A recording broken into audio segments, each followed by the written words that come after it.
Hello दोस्तों। आज की वीडियो में हम पढ़ेंगे पैरासिम्पैथेटिक सिस्टम। लास्ट क्लास में हमने सिंपैथेटिक सिस्टम पूरा कंप्लीट कर लिया था। और जिसने भी पुरानी जो पहले की वीडियो जो है सिंपैथेटिक सिस्टम, उसकी वीडियो अगर नहीं देखी है तो आप पहले उसको देखिए। उसके बाद आप पैरासिम्पैथेटिक सिस्टम को पढ़िए। तो जो मैंने पिछली क्लास में कवर कर चुका हूँ, एक और उसका ओवरव्यू दे देता हूँ। देखिए, पहले मैंने करा था उसमें अ, उसकी एचएपी, एएनएस की, ऑटोनोमिक नर्वस सिस्टम की एचएपी। उसके बाद मैंने स्टार्ट करा था सिंपैथेटिक सिस्टम, जिसमें मैंने बताया था कि ये होते हैं हमारे सिंपैथो माइमेटिक एंड सिंपैथोलाइटिक। फिर इन दोनों को मैंने कवर करा था, इसकी ड्रग बताई थी, और एंड में मैंने उसका ओवरऑल यूजेस बता दिए थे सिंपैथेटिक सिस्टम के। अब इसी के साथ हमारा वो टॉपिक कंप्लीट हो गया था। अब जो हमारा टॉपिक बचा है वो है पैरासिम्पैथेटिक सिस्टम। तो जो पैरासिम्पैथेटिक सिस्टम है, इसको हम एकदम इजी वे में समझेंगे। ये इजी है, कुछ नहीं है। जैसे अगर आपको सिंपैथेटिक सिस्टम समझ आ गया है तो पैरासिम्पैथेटिक सिस्टम तो समझ आ ही जाएगा। और एक और चीज़, जो चीज़ उसमें हो रही थी सिंपैथेटिक सिस्टम में, उससे जस्ट अपोजिट चीज़ें जो अ, हमारा मैंने बताया था ना कि हार्ट, उसमें एग्जांपल बता रहा हूँ मैं। जैसे उसमें हार्ट स्टिमुलेट हो रहा था एगोनिस्ट देने पे, है ना। यहाँ पे हार्ट स्टिमुलेट नहीं होगा। हार्ट जो है हमारा हार्ट, वो रिलैक्स होगा। वहाँ पे क्या हो रहा था, हार्ट को छोड़ के क्या हो रहा था, सारी चीज़ें क्या हो रही थी, रिलैक्स हो रही थी, है ना। और हार्ट हो रहा था स्टिमुलेट। यहाँ पे अपोजिट है। यहाँ पे हार्ट को छोड़ के सारी चीज़ें स्टिमुलेट होगी और हार्ट हमारा होगा क्या, रिलैक्स। तो ये अंतर है इसमें। एगोनिस्ट देने पे बता रहा हूँ मैं, और एंटागोनिस्ट देने पे उसका अपोजिट एक्शन। तो इस तरह से ये वर्क करता है। तो अब मैं स्टार्ट करता हूँ पैरासिम्पैथेटिक सिस्टम। तो पैरासिम्पैथेटिक सिस्टम में जो हमारा न्यूरोट्रांसमीटर है, जो मेन न्यूरोट्रांसमीटर है, वो है हमारा एसिटाइल कोलिन। अब जो एसिटाइल कोलिन है, ये प्री गैंग्लियोनिक फाइबर में भी होता है और पोस्ट गैंग्लियोनिक फाइबर में भी। Pre ganglionic and post ganglionic, ये मैं बता चुका हूँ आपको क्या है ये। ठीक है। अब इसका जो मैकेनिज्म है वो पढ़ेंगे हम। अब देखिए, जो ये एक्सोन टर्मिनल है, इसमें से क्या रहता है, स्टार्टिंग होगी हमारी रिएक्शन कहाँ से, एसीटेट से। एसीटेट, अब एसीटेट के साथ रहेगा हमारा एटीपी और कोएंजाइम।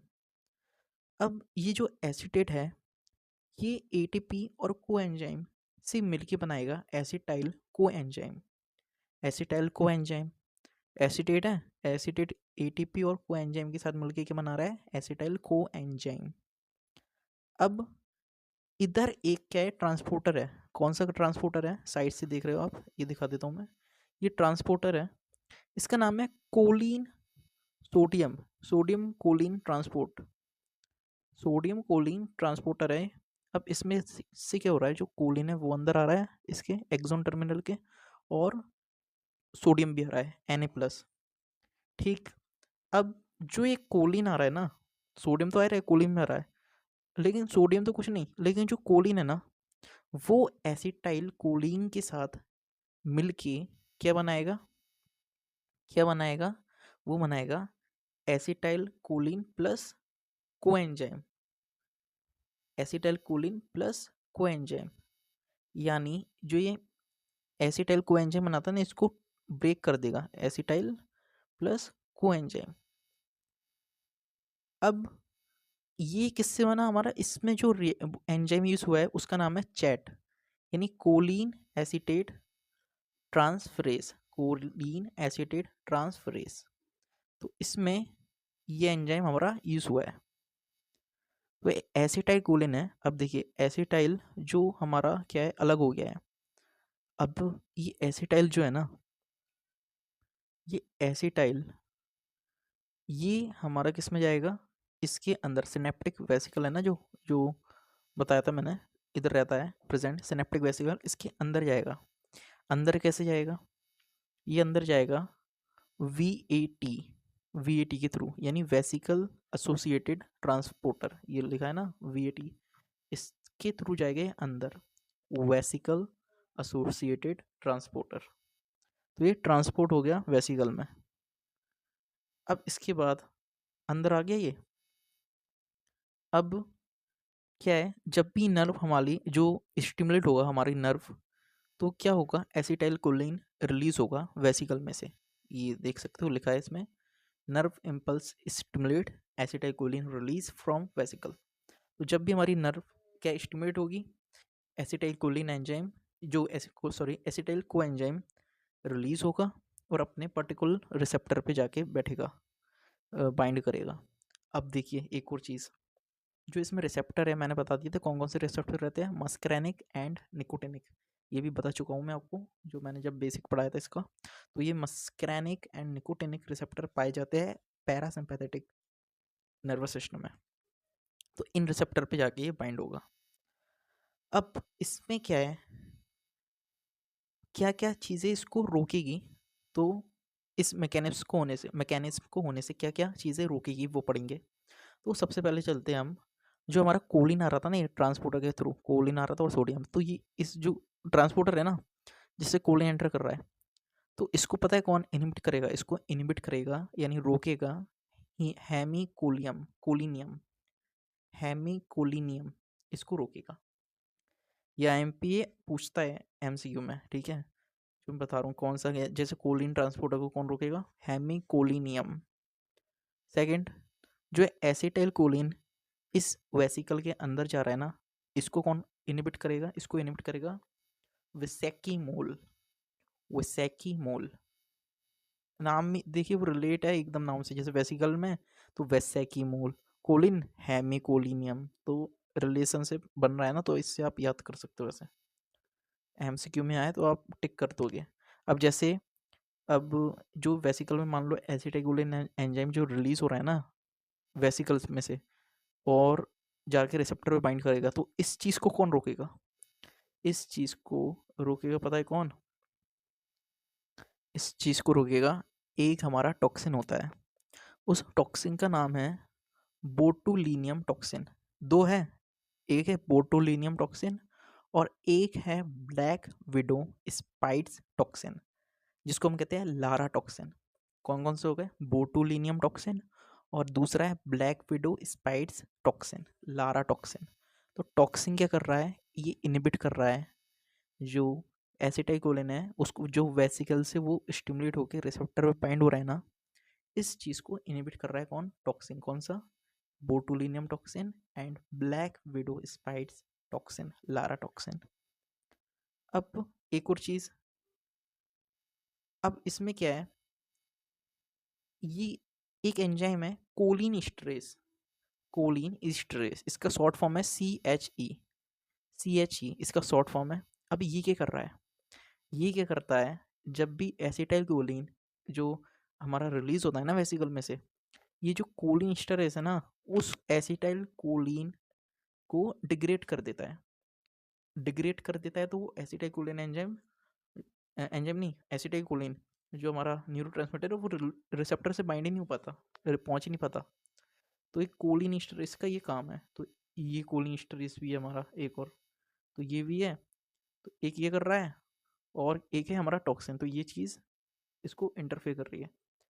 अब देखिए इस चीज़ में जो कोलिन ईस्टरेस एंजाइम रोक रहा है ना, इसमें हम कौन सी ड्रग देते हैं, एंटी कोलिन ईस्टरेस। तो ये कोलिन ईस्टरेस कोई जो एंजाइम है ना, इसको ही खत्म कर देती है, इसको रोक देती है, ठीक है।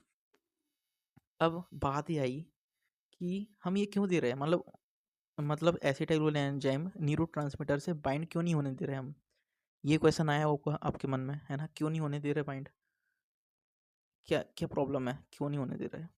और चलो, और अगर हो भी रहा है, ये कोलिन ईस्टरेस एंजाइम अगर डिग्रेड कर रहा है, तो हम एंटी कोलिन ईस्टरेस क्यों दे रहे हैं, अगर वो डिग्रेड कर रहा है तो क्यों दे रहे हैं, ड्रग क्यों दे रहे हैं अगर कर भी रहा है तो ये चीज़ मैं बताऊंगा, पेशेंस रखिए आप, क्योंकि अलग अलग कंडीशन रहती है ना, तो वो चीज़ें समझाता हूँ। इसमें क्या है, ऐसा है, अब हम चलते हैं अगले पेज पे, जो है हमारा, हाँ एक और चीज़ में नोट है, जो बोटुलिनियम टॉक्सिन है ना, वो कहाँ से मिलता है? वो मिलता है हमें क्लॉस्ट्रीडियम बोटुलिनियम से। Clostridium botulinum, clostridium बोटुलिनियम।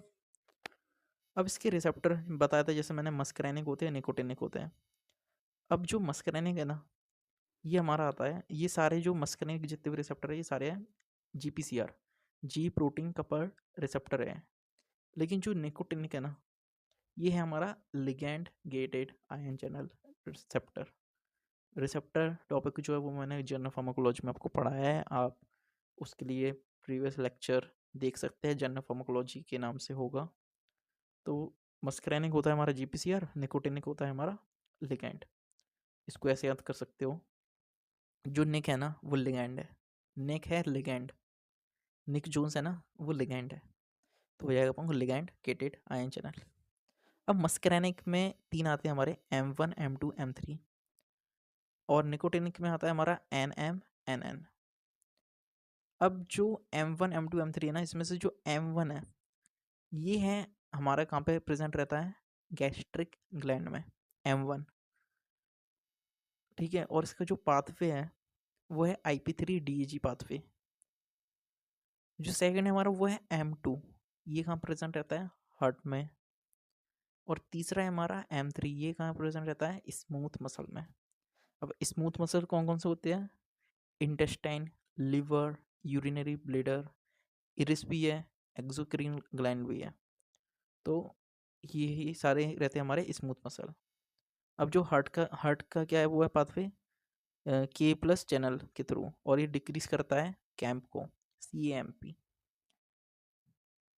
और जो M3 है, M3 हमारा क्या है? उसका भी IP3DAG सेम है पाथवे।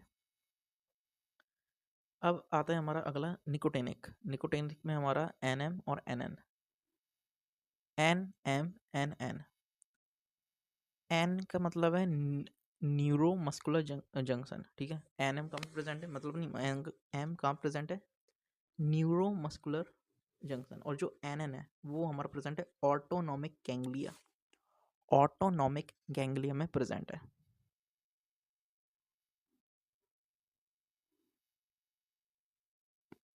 अब देखिए, इसमें एक और चीज़ जो मैं बता दूं, ये जो IP3DAG है ना पाथवे, और जो CAMP, ये मैसेंजर है, ये मैंने बता चुका हूँ आपको जनरल फार्माकोलॉजी में। जैसे CAMP का फुल फॉर्म हमारा क्या रहता है? Cyclic अडेनोसिन monophosphate. IP3 क्या है? आयनोसिटोल ट्राइफॉस्फेट। DAG का है डाइएसाइल ग्लिसरॉल। तो ये मैसेंजर है। तो ये मैं बता चुका हूँ आपको जनरल फार्माकोलॉजी में, अगर आप देखना चाहते हो आप देख सकते हो, लेक्चर अपलोडेड है वो। अब इसमें एक और चीज़ है, एक टेबल है, ये इसमें बताया गया है, जैसे M1 M2 M3, इसके जो एगोनिस्ट है और एंटागोनिस्ट, इनके नाम है, ये मैं आपको बाद में बताऊंगा एंड में। अभी आप देखिए फंक्शन क्या है एसिटाइल कूलिंग का।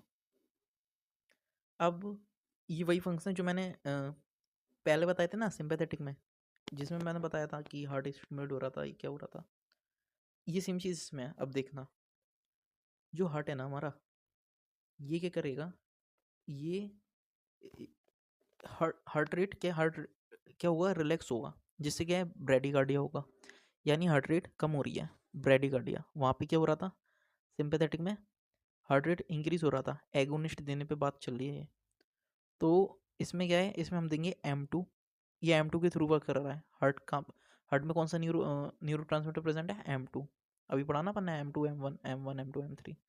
तो हार्ट पे क्या वर्क कर रहा है? M2। क्या हो रहा है? ब्रेडिकार्डिया। ब्लड वेसल क्या प्रेजेंट है? M3। क्या होगा रिलीज यहाँ से?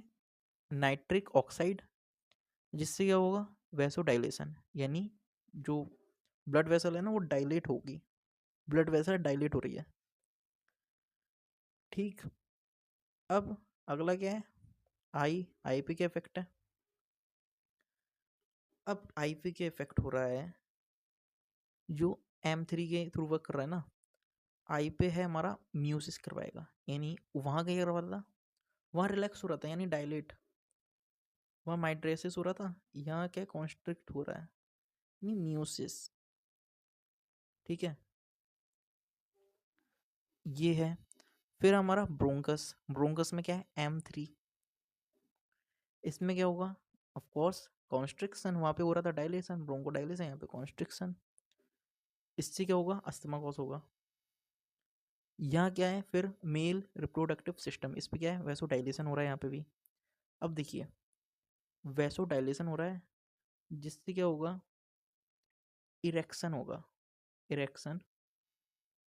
अब इरेक्शन क्या है, इरेक्शन यानी जो पेनिस है ना, वहाँ पे जो ब्लड का सर्कुलेशन रहता है ना, कम हो जाता है, डिक्रीज हो जाता है। अब ब्लड का सर्कुलेशन जब कम होता है तो क्या होता है, इरेक्टाइल डिस्फंक्शन। अब मान लीजिए यदि ब्लड वेसल, जो पेनिस की ब्लड वेसल है वो डायलेट हो जाए, अगर डायलेट हो जाएगी ना तो क्या होगा, जो ब्लड है ना वो प्रॉपर फ्लो करेगा।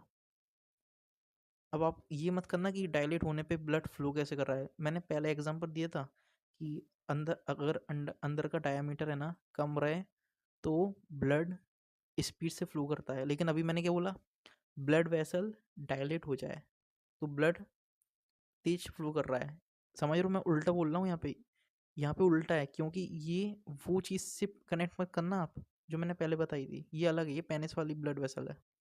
यहाँ पे जो पेनिस की ब्लड वेसल है वो डायलेट होने से फ्लो अच्छा जा रहा है, ब्लड प्रॉपर फ्लो हो रहा है। अब ब्लड प्रॉपर फ्लो हो रहा है ना, तो इसी चीज़ को हम कहेंगे इरेक्शन। तो ये चीज़ है इरेक्शन, ठीक। तो ये है हमारा इफेक्ट मेल रिप्रोडक्टिव सिस्टम पर, वैसोडाइलेशन। अब ये कब देते हैं हम, इरेक्टाइल डिस्फंक्शन में, गिवन इन इरेक्टाइल डिस्फंक्शन। तो ये थे हमारे कुछ फंक्शन एसिटाइल कोलिन के या फिर पैरासिम्पैथेटिक के।